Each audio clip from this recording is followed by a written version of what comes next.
Xin chào các bạn.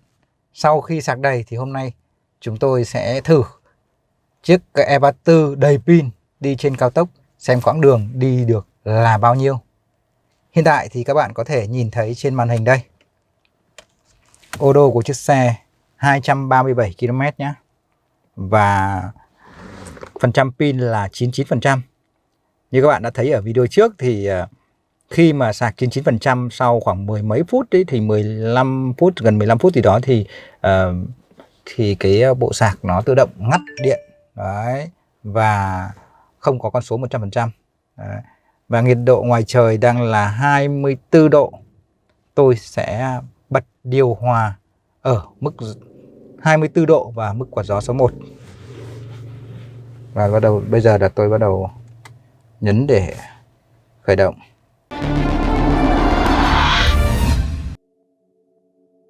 Con số 99% này thì tôi tin là khá chính xác đây. Tuy nhiên là con số phía dưới dự kiến là 155 km ở đây thì khá là ảo nhé. Ảo mà mình nói tới mức ảo tung chảo cũng được. Bởi vì là khi còn cắm đầu sạc, súng sạc vào và đang sạc ấy, đến 99% trước khi bị ngắt đấy, thì con số của cái số km dự kiến đi được sẽ là 285 km cơ. Sau đó thì nó thụt xuống hơn 190. Và bây giờ ở thời điểm này tôi chưa sử dụng rồi, pin vẫn đạt đầy 100%, chưa sử dụng một chút nào nhưng nó báo là 155. Nhưng mà cái này thì là tham khảo thôi, không có gì quá là nặng nề ở cái này cả. Bây giờ thì tôi bắt đầu bật điều hòa này. Hey VinFast, bật điều hòa 24 độ. Hệ thống đã đặt điều hòa 24 độ.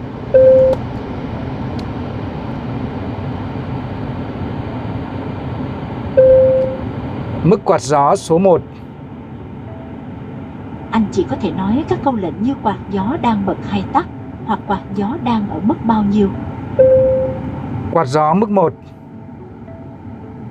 Đã đặt quạt gió mức 1 tối thiểu. Vâng. Đó, như vậy là tôi nhắc lại là 99%.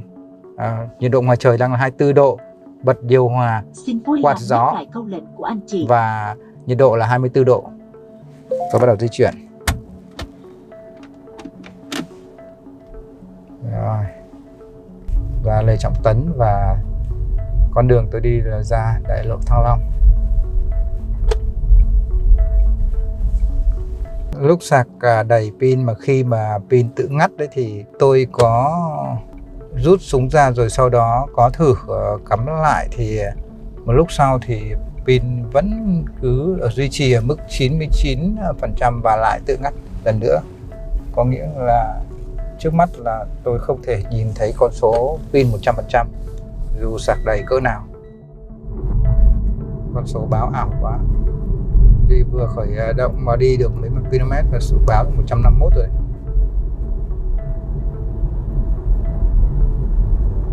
Đi chưa được 2 cây, đoán thế.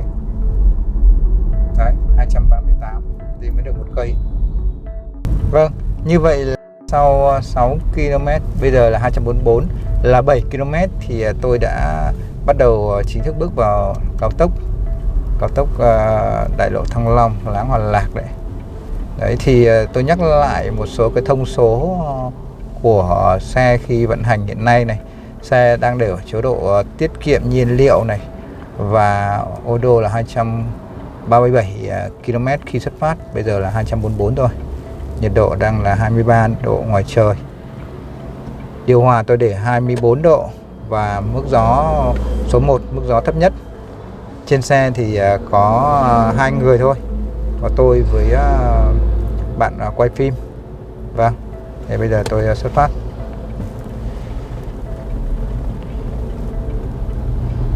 Sau khi mà đi 7 km vào để vào cao tốc thì cái mức pin đã sụt xuống còn 97%, sụt mất 2%.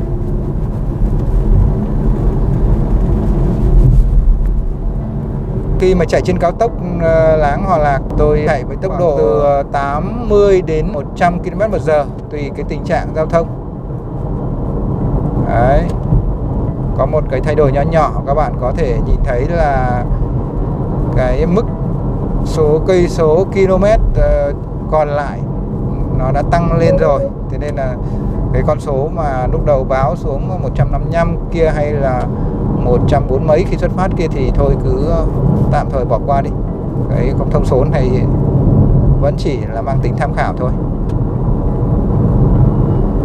Như vậy là trong 10% pin đầu tiên, từ 9% xuống 90%, thì quãng đường di chuyển được thực tế là 265 km mà trừ đi 237, còn 28 km. Vâng, 28 km trong 10% pin đầu tiên. Ở vòng thứ nhất, lúc này pin còn 76%. Quãng đường đi được ở đâu đó khoảng hơn 60 cây. Tôi vừa qua trung tâm hội nghị quốc gia. Đấy. Dung lượng pin lúc này xuống còn 70%. Và ở thời điểm hiện tại thì quãng đường đi được đã là 73 km. Nhiệt độ ngoài trời lúc này hạ xuống còn 22 độ. Và nhiệt độ trong xe thì vẫn ở cài đặt như lúc ban đầu, 24 độ. Quạt gió là quạt mức số 1. Tốc độ vẫn là duy trì ở mức dao động từ 80 với 100 km tùy điều kiện giao thông.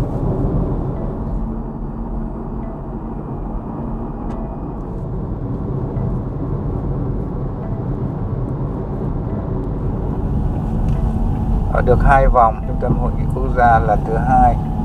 Lúc này đã là 17 giờ 2 phút. Nhiệt độ bên ngoài là 22 độ. Quãng đường trên ô tô là 360 km. Và cái dự kiến quãng đường còn lại là 145 km. Mức pin hiện tại còn là 52%.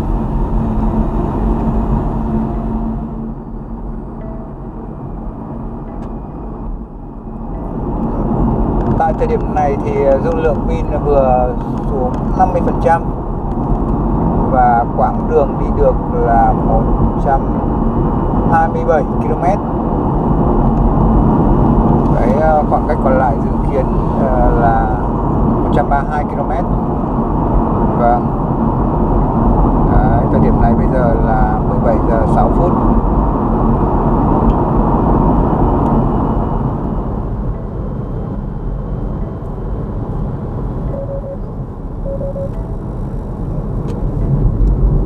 Vào thời điểm này thì dung lượng pin đã giảm xuống 30%.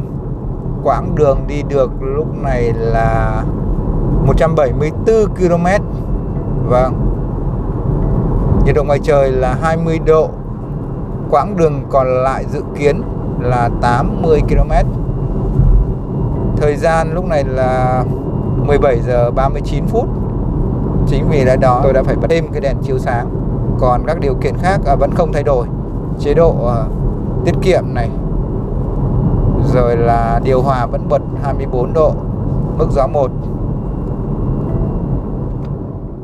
Autobike đang thực hiện thử xem là sạc đầy thì đi được quãng đường bao xa trên cao tốc. Và đây là kết thúc vòng thứ 3. Dung lượng pin còn lại là 27%. Đấy, quãng đường đã đi được là 184 km. Đấy. Nhiệt độ ngoài trời lúc này là 21 độ. Bây giờ là 6 giờ kém 10 rồi. Vâng. Với cái sự ổn định trong những báo khoảng cách khi mà pin dưới 90% thì tôi thấy là khoảng cách báo còn lại là 78%. Và tôi quyết tâm đi tiếp vòng thứ 4 trên đại lộ Thăng Long để đi nốt những cái phần trăm pin còn lại. Vâng, và để ủng hộ chúng tôi ra những clip, những cái thông tin về thị trường ô tô xe máy Việt Nam thì các bạn nhớ đăng ký kênh, like, share và bình luận ở dưới video. Đó là những cách rất thiết thực để ủng hộ chúng tôi. Xin cảm ơn các bạn rất nhiều. Và lúc này thì dung lượng pin tiêu hao đã là 80%. Phần còn lại là 20%. Quãng đường đi lại tròn trịa là 200 km. Đấy, các bạn có thể nhìn thấy ô đô là 437 km. Nhiệt độ ngoài trời là 20 độ và quãng đường còn lại dự báo vẫn còn 52 km. Lúc này là 6 giờ tối, 18 giờ 02. Vâng, chúng ta hãy cùng trải nghiệm tiếp. Tại thời điểm này thì dung lượng pin đã giảm xuống 10% và quãng đường đi được lúc này là 221 cây. Quãng đường còn lại dự kiến chỉ có 27 km nữa thôi.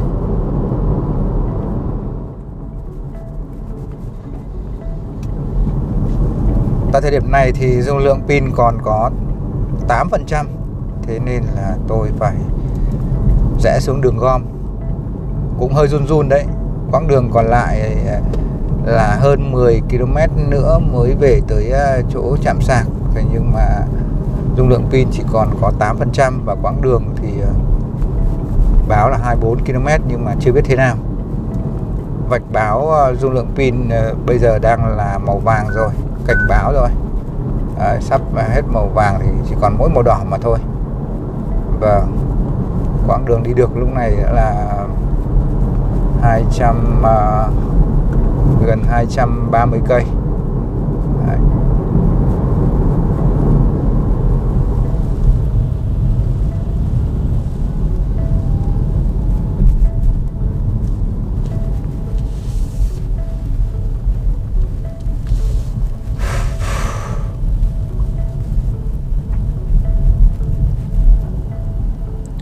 Wow, như vậy là mã đáo đã thành công. Hú hồn các bạn ạ. Lượng pin còn lại chỉ còn 1% và trước mặt chúng tôi đã nhìn thấy trạm sạc đây rồi. Hú hồn.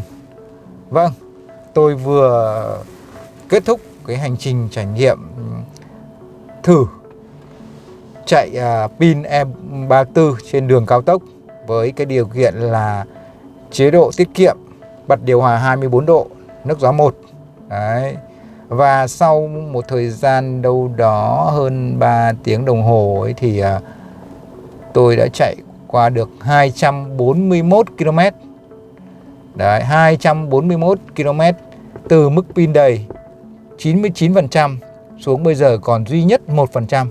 Đấy. Và lúc này thì cái dự báo khoảng cách còn lại để di chuyển trước khi khựng lại và không thể di chuyển bất kỳ tí nào đó là 8 km. Hôm nay là một cái buổi thử nghiệm, thế nên tôi cũng khá là liều. Chứ còn bình thường thì đi như này là rất nguy hiểm, rất rủi ro, bởi vì nhỡ nó báo sai như lúc đầu báo thì chết. Đấy. Vâng, như vậy là đây là một cái thử nghiệm hoàn toàn khách quan của tôi trong buổi chiều ngày hôm nay. Chạy được 241 km khi sạc đầy với điều kiện bật điều hòa, chạy chế độ tiết kiệm, đi trên đường cao tốc. Nhà sản xuất công bố là con số 285 km, nhưng mà tôi nghĩ đó là trong điều kiện tiêu chuẩn. Còn chúng tôi đi 2 người, đấy, với các cái điều kiện như tôi vừa nói, thì lúc cuối này còn có bật đèn nữa. Đấy, như vậy thì con số 241 km theo tôi là một mức khả dĩ, gần sát với công bố của nhà sản xuất, và như vậy là tôi hài lòng. Trước mắt là với điều kiện chạy đường cao tốc. Trên thực tế thì tôi thấy cái mức khả dụng tốt nhất thường là chúng ta nên sạc ở mức đâu đó khoảng 10%. Và khi mà đẩy lên 98% là ok rồi, thì trong cái quãng pin đó tôi nghĩ là quãng đường tối ưu nên chạy đâu đó khoảng tầm 220 km. Ngay cả khi đấy là bạn đi đường cao tốc. Còn đi đường nội đô thì chắc chắn sẽ thấp hơn rất nhiều. Tôi sẽ trải nghiệm tiếp theo trong những video tới. Vâng, video của chúng tôi hôm nay kết thúc tại đây. Các bạn đừng quên đăng ký kênh và like, share để ủng hộ chúng tôi. Xin chào và hẹn gặp lại.